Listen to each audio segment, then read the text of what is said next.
Welcome all our viewers in Nigeria and around the world to Global TV News Cycle, live in Nigeria's capital, Abuja. I am Judith Peters. President Bola Ahmed Tinubu will depart Abuja today to attend the G20 Leaders Summit in New Delhi, India.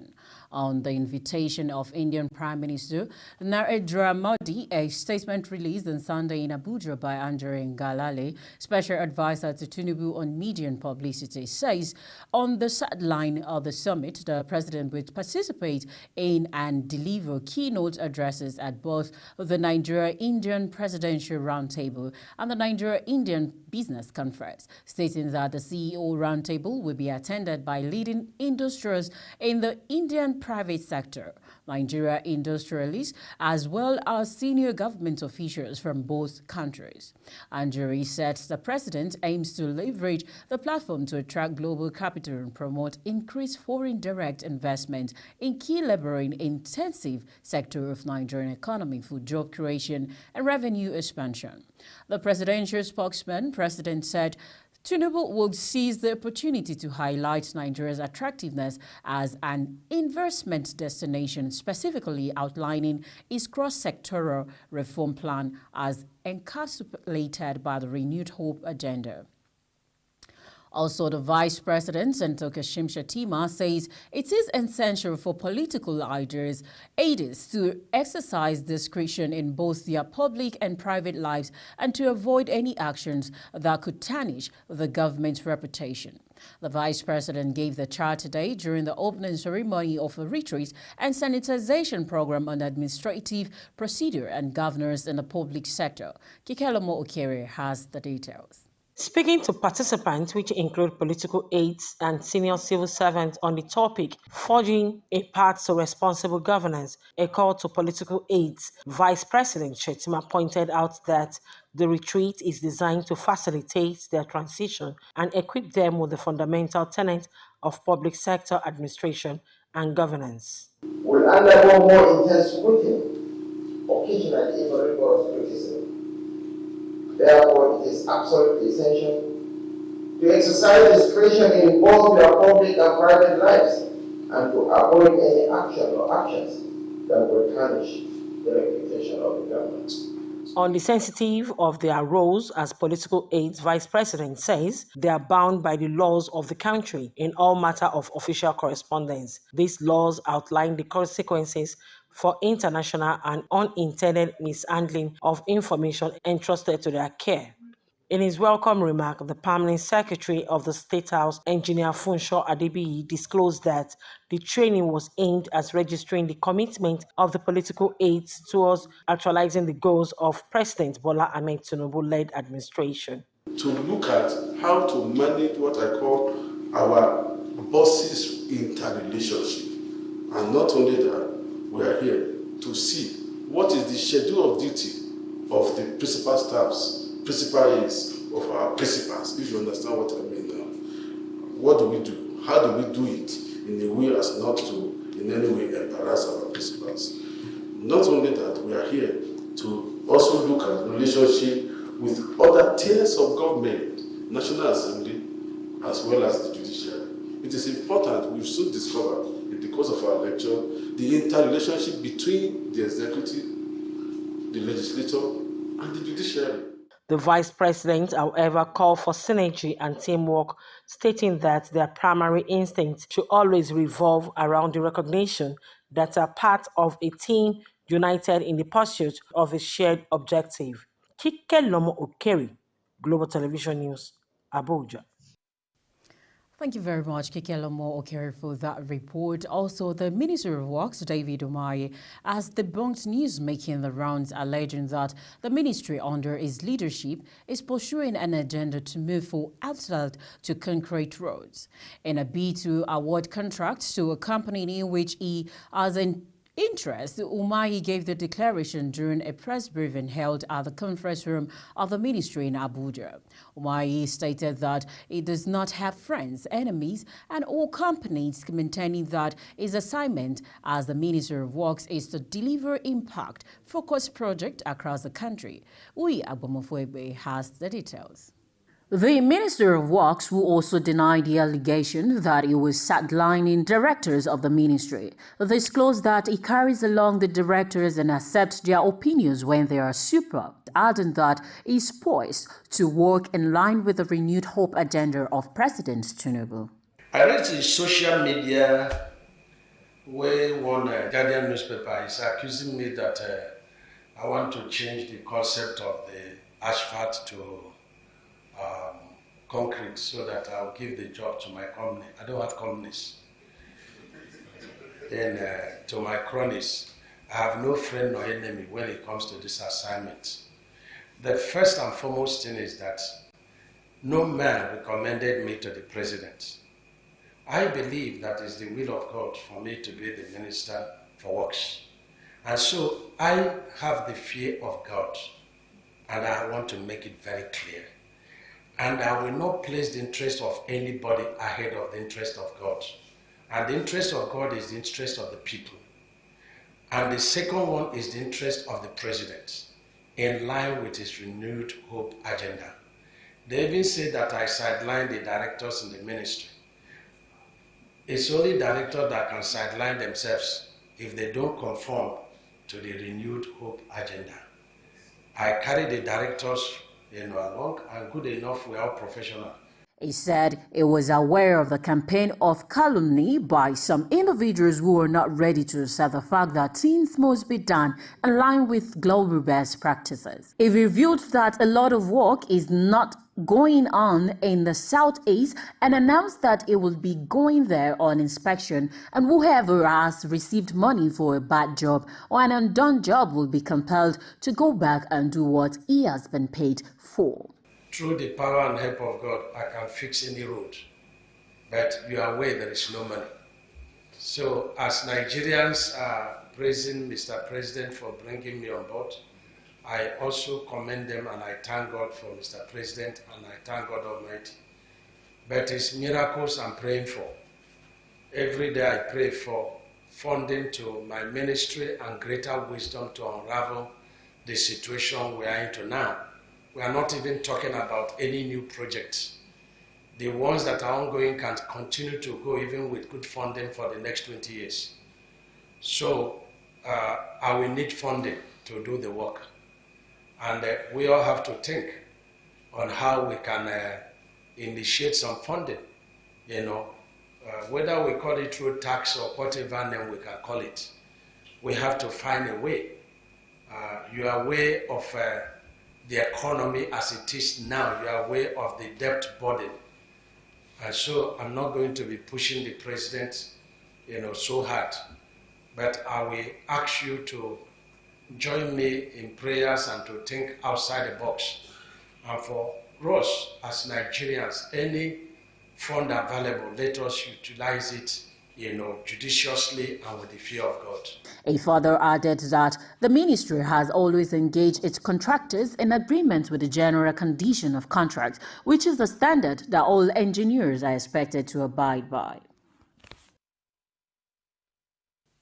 This is a news cycle in Global Television. Now, the Court of Appeal headquarters said the Presidential Tribunal judgment on the petition will be aired live on Monday.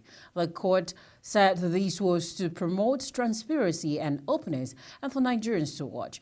The Chief Registrar of Court of Appeal, Headquarter Umar Bagari, stated this in a statement while disclosing the date for the judgment on the matter. He said the date for the judgment had been fixed for September 6, 2023. The Court of Appeal wishes to inform the general public that judgment in the following petitions before the Presidential Election Petition Court will be delivered on Wednesday, September 6, 2023. Between Mr. Peter Obi and Ano versus Independent National Electoral Commission and 3 ORs, CAPEC/04/2023 between Allied People Movement versus Independent National Electoral Commission and 4 ORs, ACA/PEPC/05/2023 between Abubakar Atiku and Ano versus Independent National Electoral Commission and 2 hours in a bid to promote transparency and openness. This judgment will be televised live by interested television stations for the public to follow. He also said only accredited persons, including CASA and representatives of political parties, would be granted access to the courtroom on Judgment Day.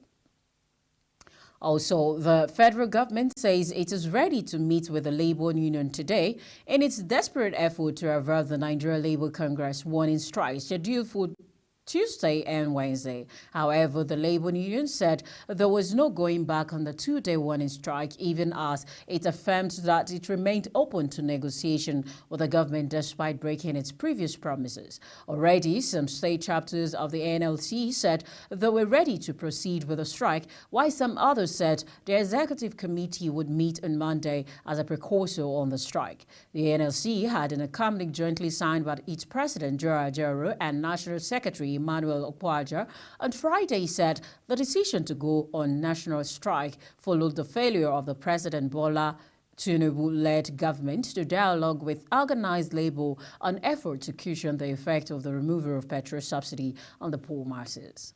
And now in sport, Sport Development Minister John Owen Eno says the federal government might pull down the National Stadium in Surulere, Lagos to rebuild and bring it to a functional state.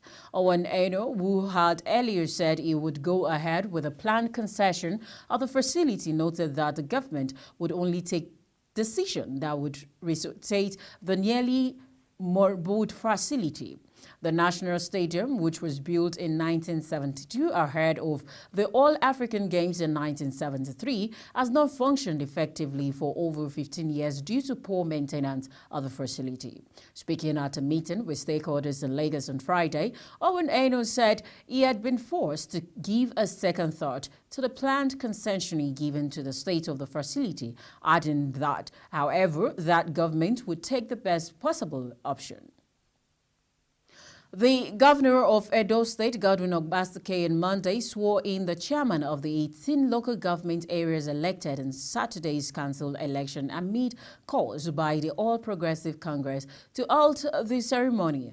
Ogbastake said the elected chairmen were carefully selected by the People's Democratic Party and elected by the people. He expressed confidence in the ability of the chairman to collaborate with the state government to bring good governance to the people. Ogbastake urged the new chairman to focus on developing their areas and to ensure that the environment is clean. He gave an assurance that his administration would create alternative roads in areas where the federal roads have become depleted.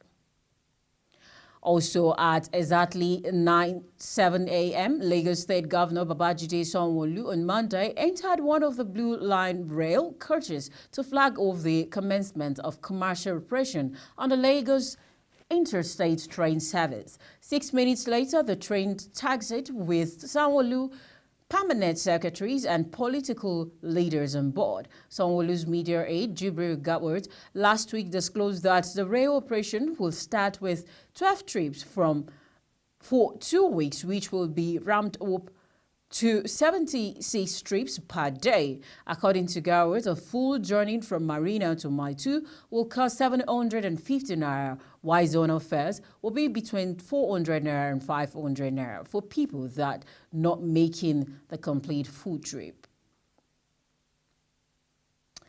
You're watching Global TV's news cycle, coming to you live from Nigeria's capital, Abuja. We're on StarTimes channel 276. Kindly follow us across our social media platform using our Global TV NG and other handles now showing on your TV screen. We'll be back with more stories for you after this short break. Please stay with us.